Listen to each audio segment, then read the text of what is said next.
वर्ष 2024 में लोकसभा का चुनाव होना है और बिहार के काराकाट लोकसभा क्षेत्र में हलचल बढ़ गई है। लालू प्रसाद यादव जो राजद सुप्रीमो है, उनकी बेटी है रोहिणी आचार्य, और काराकाट लोकसभा क्षेत्र के दाऊदनगर प्रखंड ओबरा विधानसभा क्षेत्र के हिच्छन बिघा में उनका ससुराल है।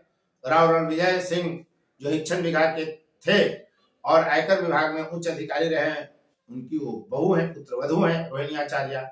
उनसे जब फोर्थ न्यूज ने सवाल किया कि क्या आप काराकाट लोकसभा क्षेत्र से चुनाव लड़ेंगे, कई लोग इस विचार के हैं, खासकर राजद की विचारधारा के जो लोग हैं वे यह मानते हैं कि रोहिणी आचार्य यदि काराकाट लोकसभा क्षेत्र से चुनाव लड़ेंगे तो काराकाट लोकसभा क्षेत्र का विकास अधिक तीव्र गति से होगा, नई ऊंचाई मिल सकती है।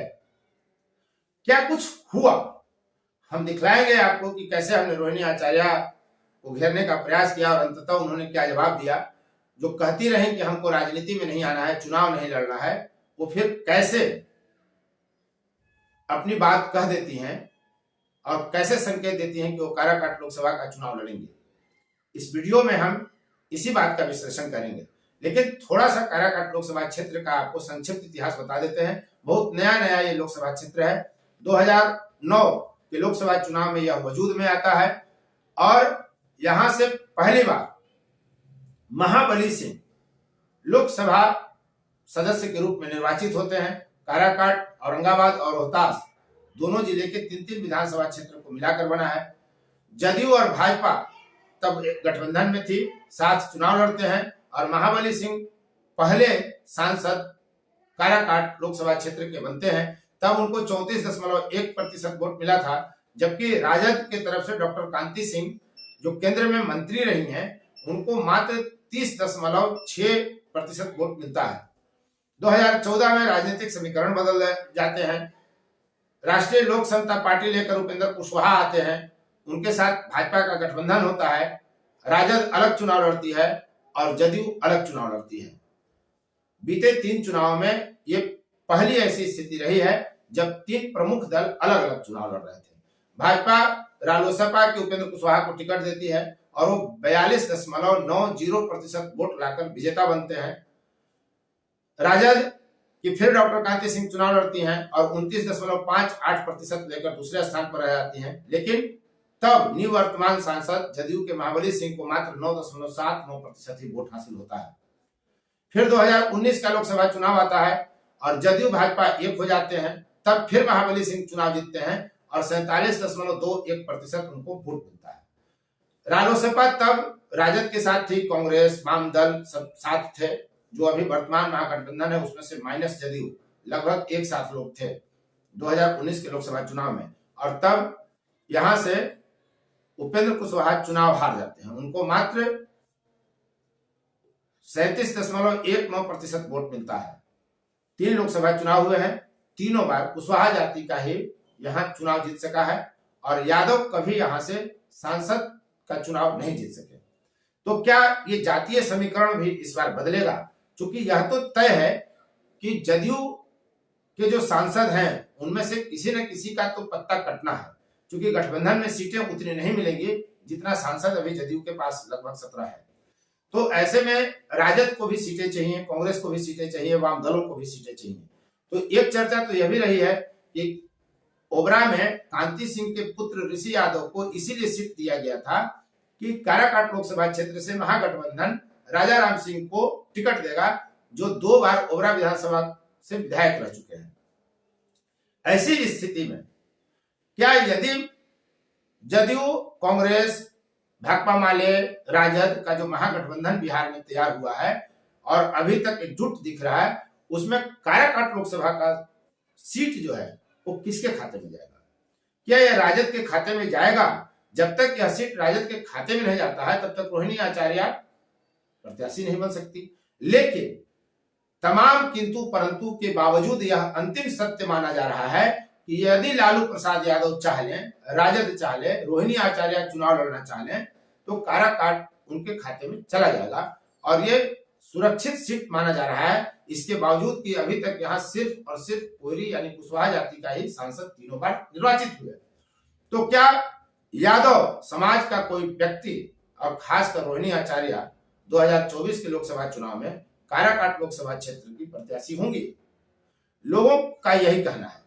जब इस संबंध में आपके फोर्थ व्यू चैनल ने रोहिणी आचार्य से बात की तो उन्होंने कहा कि फिलहाल राजनीति में नहीं आना है। बात हम जब बढ़ाते हैं आगे तो वो कहती हैं कि अभी तक तो माँ पिता की ही सुन रही हूं, यदि जनता बोलेगी तो हम विचार कर सकते हैं, उसकी भी सुनेंगे। तो साफ साफ ये संकेत है, सीधा सीधी तो वो बात कह नहीं सकती कि हाँ हम लड़ेंगे, गठबंधन की स्थिति है, राजनीतिक माहौल अलग है। ऐसे में रोहिणी आचार्य का यह कहना कि अभी तक तो माँ पिता की ही सुन रही हूं, जनता कहेगी तो उसकी भी सुनूंगी। तो क्या यह संकेत है कि 2024 में जो लोकसभा का चुनाव होगा, काराकाट लोकसभा क्षेत्र से रोहिणी आचार्य चुनाव लड़ेंगी। मीडिया में जो आपने खबरें देखी, यह सबसे पहले हमने दैनिक जागरण में खबर ब्रेक किया और वहां से यह खबर फैली और कई पोर्टल और अखबारों में वो खबर थोड़ी बहुत फेरबदल के साथ स्थान पा गई। लेकिन मूल बात हमने ही रोहिणी आचार्य से की कि क्या आप काराकाट लोकसभा क्षेत्र से चुनाव लड़ेंगे। तो अब आप देखिए कि रोहिणी आचार्य क्या कहती हैं और हम उनको कैसे यह बात कहने पर मजबूर करते हैं कि जनता बोलेगी तो सुनूंगी। लोकसभा चुनाव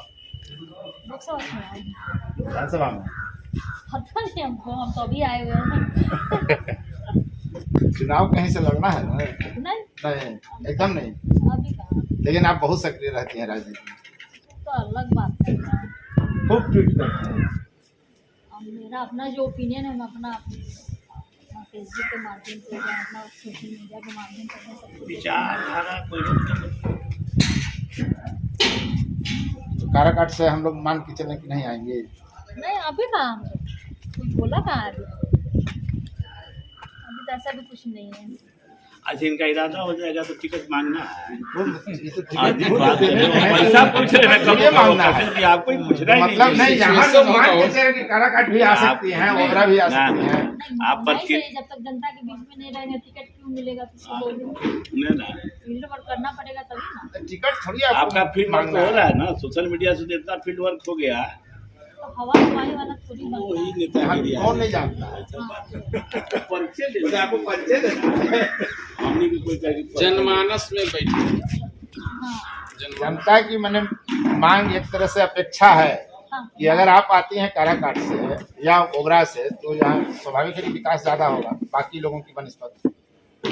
अभी तक तो माँ बाप का बात सुने, अब जनता का बोलेगा लोग तो सुनेंगे। और ये बोलवा देते हैं हम लोग। घरवाना पड़े, लालू जी का बात घरवाना पड़ेगा। आगे हमारा से लिख लीजिए, तब दिया जाए। काराकाट की ओबरा जहाँ इरादा है बोल रही कि हम लोकसभा काराकाट लड़ने कोई दिक्कत नहीं है। हम लोगों की अगर आवाज। उम्मीद करता हूं कि आपको यह वीडियो अच्छा लगा होगा। अब तक यदि आपने चैनल को सब्सक्राइब नहीं किया है तो चैनल को सब्सक्राइब कर लें, शेयर लाइक कमेंट जरूर करें। अब तक इस वीडियो में बने रहने के लिए आपको बहुत बहुत धन्यवाद। फोर्थ व्यूज, चौथा विचार, बाकी